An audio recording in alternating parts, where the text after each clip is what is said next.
Oi pessoal, tudo bom? Então vamos falar aqui sobre o anteprojeto, tá? O anteprojeto é uma fase inicial, como se fosse assim, um planejamento do projeto, né? A fase que antecede, algumas pessoas chamam também de estudo preliminar, tá? No anteprojeto a gente já vai ter que ter estudado, né, a planta arquitetônica, já tem que ter noção de quais são os pontos que vão ter, o que é que vai ser feito, vai ser uma reforma, vai ser uma construção inicial, né? Se for uma reforma vai ser embutir, vai ser sobrepor, né? Quais são as intenções do cliente? Economizar energia, é tempo, é projeto, enfim, a gente já tem que ter estudado tudo isso, tá certo? Se o cliente tem pouco prazo, se tem pouco dinheiro, né? Se é uma construção inicial, se não tem esse problema, né? Não está engessado o prazo, enfim. Por quê? Se eu tiver, por exemplo, numa reforma, né, e eu tenho um prazo muito apertado, eu coloco a rede toda sobrepor. Eu não vou colocar uma rede embutida. Mas se eu estou na construção inicial, é aconselhável colocar uma rede embutida. Também depende do ambiente, tá? A gente já teria que ter uma revisão normativa, certo? Mas nesse nosso primeiro projeto, projeto mais básico, a gente vai fazer ele determinando o número de pontos, fazendo um projeto residencial, né? Então vamos lá, a gente vai determinar o número de pontos. A gente vai se basear pela norma para entender qual é o número mínimo de pontos, mas não necessariamente eu vou colocar o número mínimo de pontos que tem na norma, certo? Isso aí a gente tem que levar em consideração quando é que foi criada a norma, tá? A norma foi criada em 2004, né? Então de lá para cá a quantidade de equipamentos aumentou muito, certo? A gente vai ter que especificar os pontos. Então tem lá, tomada baixa 10 amperes de embutir, né? Ela vai ter as caixas 4x2 e PVC também. Então assim, eu já crio esse bloco todo no AutoCAD, tá certo? Para facilitar minha contagem de material, que é um dos problemas que a gente tem, tá? Como eu já tive em vários projetos, às vezes eu via que o meu problema era lá na frente, tá certo? Quando estava na lista de material orçamento. Então aqui já no anteprojeto eu já faço de uma maneira para não ter esse tipo de problema. A gente vai especificar a quantidade de sessões da luminária, já vai definir se vão ser duas sessões, uma sessão. Uma sessão vai ser iluminação e exaustor ou não, né? Vão ser duas sessões, uma para exaustor, outra para lâmpada. Ou senão vão ser duas lâmpadas no banheiro e não vai ter exaustor. Isso aqui a gente já tem que definir agora, tá certo? Levantar a carga elétrica, né? Quando a gente determinar o número mínimo de pontos, a gente já vai levantar a carga elétrica para saber quantos circuitos são, tá? E assim, o anteprojeto ele não é engessado, não quer dizer que eu fiz agora, né, o anteprojeto, determinei o número mínimo de pontos, a quantidade, né, a potência, e não quer dizer que lá para frente não vai mudar não, tá? Ao longo do projeto a gente pode acabar alterando, mas a ideia é que altere o mínimo possível, certo? Então tem algumas coisas que vão para discussão, né? Quem determina o ponto de luz, a quantidade de pontos de tomadas, é o arquiteto, o projetista de elétrica. Olha, pode ser os dois, certo? A gente tem previsão na carga e iluminação, né? Muitas vezes eu pego o projeto do arquiteto, sugiro algumas alterações, a gente chega ali num consenso, certo? Os dois podem ter ideias interessantes, né? O arquiteto geralmente ele faz uma iluminação mais decorativa, certo? Aqui tem uns focos de luz, tá? Também tem um light designer, né? Tem outras pessoas que trabalham com isso aí também, tá? Geralmente o projetista de elétrica ele se preocupa mais com o que está internamente no circuito, né? Os cálculos, dimensionamentos, potências, e não necessariamente assim, aqui a gente vai ter um destaque de luz. Não quer dizer também que não possa ser feito, tá certo? Mas estou dizendo que é um trabalho meio que em conjunto, tá bom? Então muitas vezes eu posso ter ali numa casa, né, que o arquiteto definiu uma sanca de iluminação, né, algumas iluminações spots, fazer ali uma projeção para um quadro ou para um vaso de plantas, enfim, essas coisas, tá? Todos os cômodos devem ser previstos pontos de luz, então aqui tem critério da norma, tá certo? Eu coloquei aqui na norma porque aí fica mais fácil quando a pessoa estiver estudando depois, né, procurar, certo? Essa parte de previsão da carga está 9.5.2. E aí 9.5.2.1.1, em cada cômodo de dependência deve ser previsto pelo menos um ponto de luz fixo no teto, comandado por interruptor, certo? Isso aqui é o caso geral, não quer dizer que toda vez vai ser assim, beleza? Posso substituir o ponto de luz por tomada de corrente, coloca uma tomada corrente porque pode substituir, né, por vários outros pontos. Sim, a gente tem aqui a nota, tá certo? Na mesma item da norma. Hotéis e motéis similares com potência mínima de 100 VA comandada por interruptor, certo? Então a tomada que vai ser comandada por interruptor. Eu vou mostrar para vocês na norma exatamente onde é que está isso aqui. Então tem um item da norma aqui, ó, 9.5.2, previsão da carga, tá? Iluminação. Em cada cômodo, dependendo se ser previsto pelo menos um ponto de luz fixo no teto. Estou mostrando aqui na norma porque alguns alunos preferem ver na norma, tá? E aqui a gente continua, tá? Admite ponto de luz fixo no teto, é substituir o ponto de parede em espaço sobre escada, depósito, despensa, lavabo, varanda, desde que sejam pequenas dimensões e onde a colocação no ponto no teto seja difícil execução ou não conveniente. Certo? Então ele já coloca, ó, em vez do teto, coloca na parede, tá? Na determinação de carga e iluminação, como alternativa à aplicação da BNT NBR 5413, conforme prescrito na linha tal, pode ser adotado o seguinte critério. Vê só, o que quer dizer isso aqui? A 5413 você pode determinar a quantidade de pontos mínimos de iluminação, tá? Ele diz a quantidade mínima de lumens, tá? Lux, que você tem para um ambiente. E aí, a partir disso, você pode determinar a quantidade de luminárias. Eu utilizo nos meus projetos, profissionalmente, muito mais essa 5413, porque imagina o seguinte, tu tem um corredor gigante, tá? 70 metros de corredor. Né? Eu não vou considerar essa potência daqui, eu utilizo a 5413 para determinar quantas são e eu realmente coloco a potência da luminária, tá certo? A potência das lâmpadas que tem ali dentro. Mas aqui a gente está fazendo um projeto mais simples, seguindo a norma, tá? Vou mostrar aqui. Eu mostro aqui, ó. Em cômodos ou dependências com área igual ou inferior a 6 metros quadrados, deve ser prevista uma carga mínima de 100 VA. Né? Ô Gabriel, essa carga eu posso colocar menor? Hoje em dia, muitos projetos estão sendo considerados uma carga menor dessa de iluminação. Tá? Você vai ver alguns projetos com 20, 30 VA. Ô Gabriel, por quê? Está descumprindo a norma? Isso é sério? Olha, não é sério, não vai causar nenhum problema. Por quê? No final das contas, o cabo utilizado para iluminação vai ser um e-mail do mesmo jeito, tá? Vai ser um e-mail, o mínimo do mesmo jeito. E vai geralmente atender. E geralmente vai atender muito bem nessa carga de iluminação. Acontece que a norma foi criada, né, em 2004 e a gente está agora, né, já passaram vários anos, se utilizava lâmpada incandescente, hoje em dia se utiliza lâmpada LED, né, então a carga baixou muito de iluminação. Né? O dimensionamento do cabo vai dar igual, certo? O dimensionamento do cabo de disjuntor vai dar igual, sendo que a carga prevista não vai ser igual, tá? Assim, você pode até prever uma carga diferente, mas na prática vai ser muito menor do que o que era antes, certo? Então, num projeto mais simples, residencial, que a gente está fazendo agora, eu vou considerar esses pontos aqui da norma, beleza? Mas num projeto mais comercial, a gente pode considerar um pouco menor. Os valores apurados correspondem à potência destinada à iluminação para efeito de dimensionamento dos circuitos, não necessariamente à potência nominal das lâmpadas. Está dizendo que isso aqui é para dimensionar, né? Não é da potência das lâmpadas. Beleza? Eu vou voltar aqui para a minha apresentação, tá? Porque eu deixei isso aqui mais simplificado, com os gráficos bonitinhos para vocês olharem. Então, para carga de iluminação, né, a gente pode aplicar ou a 5413, que é a iluminação de interiores, ou a 5410, que é a previsão de carga para iluminação. Na 5413, eu utilizo o método dos lumens, tá?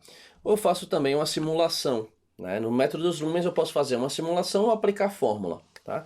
Você tem vários sites que mostram aí a quantidade luminária, você vê o comprimento, né? As dimensões do ambiente, ele calcula ali pelo método dos lumens. Pode ser por simulação também, o software, por exemplo, Dialux. Onde é que é mais interessante simulação? Né? Onde é que é mais interessante aplicar a fórmula? Se eu tenho um ambiente padrão, muito simples, tá? Tipo, só... É um escritório que só tem ali um pé direito, tem ali comprimento, largura, é melhor aplicar a fórmula, muito mais simples. Né? Mas se eu for, por exemplo, um auditório que tem uma superfície, é mais complicado, né? Aquilo ali tem algumas alturas diferentes, é melhor colocar ali o Dialux, porque fica ali mais fácil, mais próximo, tá? E pela previsão da carga instalada, né? A gente já viu que a quantidade de pontos é o quê? 1 por ambiente e... Se ele diz, ó, se for menor que 6 metros quadrados, 100 VA. Se for maior, 100 VA para os primeiros 6 metros quadrados, 60 VA a cada 4 metros quadrados inteiros. Beleza? Então eu fiz um exemplo aqui em um ambiente de 20 metros quadrados. É possível que haja apenas um ponto de luz. A potência prevista para esse ambiente é de que 100 VA para os primeiros 6 metros quadrados. E para os demais, né, 14 metros quadrados. Então a gente faz assim, ó. A gente vai, ó, para os demais 14 metros quadrados, divide por 4, né? Então tem aqui, ó, 3,5, a gente arredonda para baixo, tá certo? Por isso que eu coloquei essa seta aqui, ó. Arredonda para baixo, dá 180 VA. Então esse cômodo vai ter 280 VA de carga elétrica mínima prevista para a iluminação desse ambiente. E pela 5413, olha, ela mostra aqui um tipo de luminância em lux para cada tipo de atividade, para cada tipo de ambiente, tá? 100, 150, 200, né? Então, para escritório, por exemplo, quando é que eu considero escritório? 300, 500, deixo ali, né? Ou 400. Gabriel, quando é que você considera 300, 400, 500?